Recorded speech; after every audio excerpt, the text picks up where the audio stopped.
एक व्यक्ति थे, तो जब वो बहुत छोटे थे तो जीवन में अनेक प्रकार के उतार चढ़ाव रहते हैं। धीरे धीरे उनके जीवन काल आगे बढ़ता चला गया।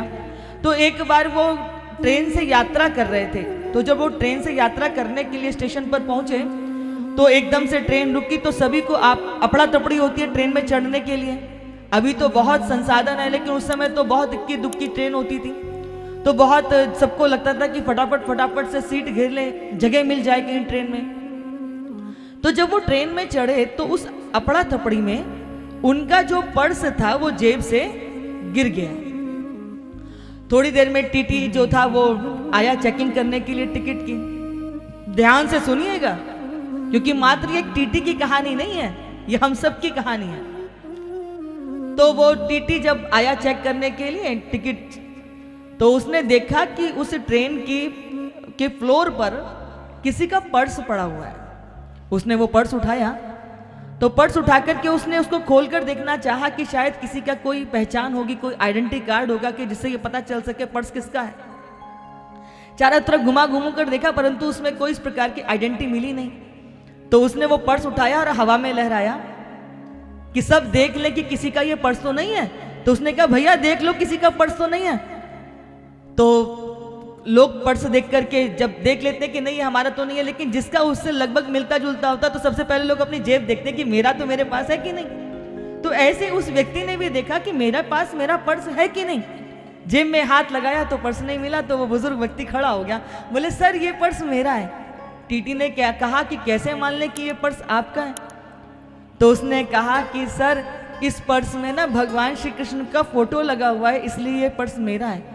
तो वो टीटी बोला कि भारत में तो हर व्यक्ति किसी ना किसी देवी देवता के साथ जुड़ा होता है, कोई राम के साथ, कोई कृष्ण के साथ, कोई दुर्गा का भक्त, कोई गणपति का भक्त। भगवान श्री कृष्ण का फोटो लगा, इससे कैसे साबित हो जाएगा कि ये पर्स तुम्हारा है। तो वो व्यक्ति बोलते हैं कि साहब इसके पीछे बहुत लंबी कहानी है कि जब मैं छोटा था, तो जब मैंने 10th में अच्छे मार्क्स लिए थे तो मेरे पिता ने मुझे ये उपहार में दिया था।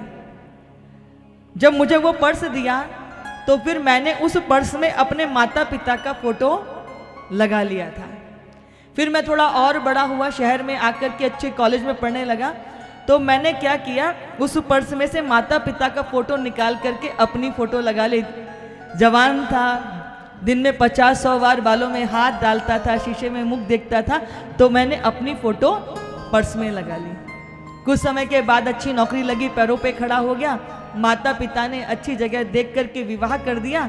तो मैंने फिर अपनी फोटो निकाल करके अपनी पत्नी की फोटो पर्स में लगा ली। जब मन करता, याद आती, उसकी पर्स खोलता और एक बार उसको देख लेता। बोले ये समय भी ज़्यादा नहीं टिका।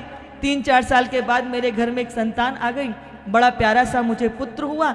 लेकिन काम में इतना व्यस्त हो गया कि जब मैं घर से निकलता था तो वो सो रहा होता था, और रात्रि को जब पहुंचता था तो भी वो मुझे सोता हुआ मिलता। मैं उसके बचपन को ज़्यादा खेल नहीं पाया, और मैंने अपने पर्स से पत्नी का फोटो निकाल कर अपने पुत्र की फोटो लगा ली।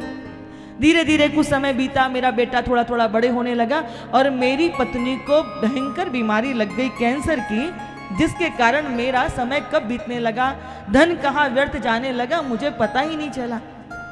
बहुत इलाज कराया, बहुत इलाज कराया, लेकिन पत्नी बच नहीं पाई। और नौकरी की वजह से ये बहुत समय पहले ही जो है महानगर में आके रहने लगा था। धीरे धीरे माता पिता का साया भी छूट चुका था। बोले एक ही पुत्र था, वो कॉलेज से पढ़ाई करने के लिए, ग्रेजुएशन करने के लिए वो फॉरेन चला गया। अब मैं अकेला रह गया, अब मैं अकेला रह गया। धीरे धीरे वो फॉरेन में वहीं पढ़कर के उसकी जॉब लगी, और उसने वहीं पर विवाह करके सेटल हो गया। पहले हफ्ते में दो हफ्ते में फ़ोन आते रहते थे, फिर महीने में हुए, और अब लंबा लंबा समय हो जाता है जब मेरे बेटे का फ़ोन नहीं आता। अब मैं धीरे धीरे अवसाद में जाने लगा। जीवन भर काम किया, रिटायरमेंट की अवस्था मेरी हो चुकी थी, इतने कोई मेरे रिश्तेदार, फ्रेंड सर्किल मेरी थी नहीं, घर में अकेले बैठा रहता था, दुखी होता रहता था, डिप्रेशन जैसा मुझे होने लगा था। तभी क्या हुआ कि मेरी सोसाइटी में कथा हुई। सुनिएगा बहुत ध्यान से, क्या हुई? कथा हुई। जब कथा वहां चल रही थी तो तो एक दिन मेरे मन में भी आया कि चलो भैया मैं भी थोड़ी देर कथा में सुनाता हूँ, थोड़ा समय बीत जाएगा। कथा सुनने की भावना से नहीं, टाइम पास की भावना से।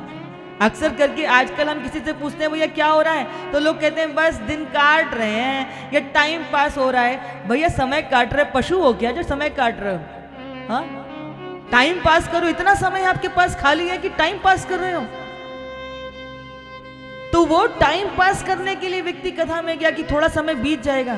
लेकिन जब वो कथा में गया तो कथा में जाने के बाद उस कथा के पावन प्रसंगों में ऐसा विषय आया कि जब उसको ज्ञात हुआ कि सारे संसार के संबंध जीव की काया से हैं, लेकिन इस आत्मा का स्वामी तो परमात्मा होता है।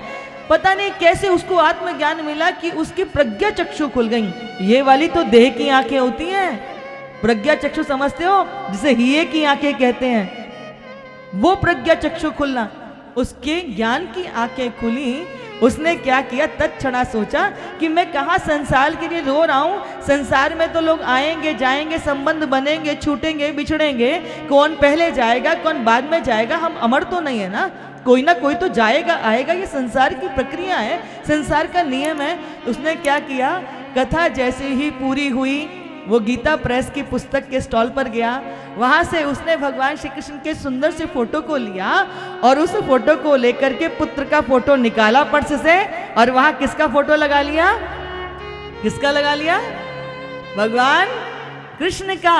बोले जब से मेरे जीवन में भगवान कृष्ण आ गए, ना मैं अपने आप को अकेला महसूस करता हूं और ना मैं अपने आप को अवसाद में महसूस करता हूं कि मैं अकेला हूं।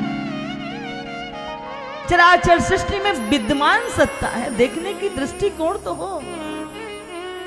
कई बार लोग कहते हैं जी हमारा तो कोई है ही नहीं, हमें तो कोई प्रेम ही नहीं करता, हमारी तो कोई सुध ही नहीं लेता, हम तो अनाथों की तरह हैं। तो पूज्य दीदी माँ क्या कहते हैं? पूज्य दीदी माँ कहते हैं जिस देश में पशुओं के भी नाथ पशुपति नाथ हैं, जहाँ नाथों के नाथ द्वारिका नाथ हैं, उस रघुनाथ की भूमि पर कोई अनाथ कैसे हो सकता है? हम तो सनाथ हैं, हम तो सनाथ हैं। इसलिए हम बेबस नहीं हैं, हम बेचारे नहीं हैं, हम असहाय नहीं हैं।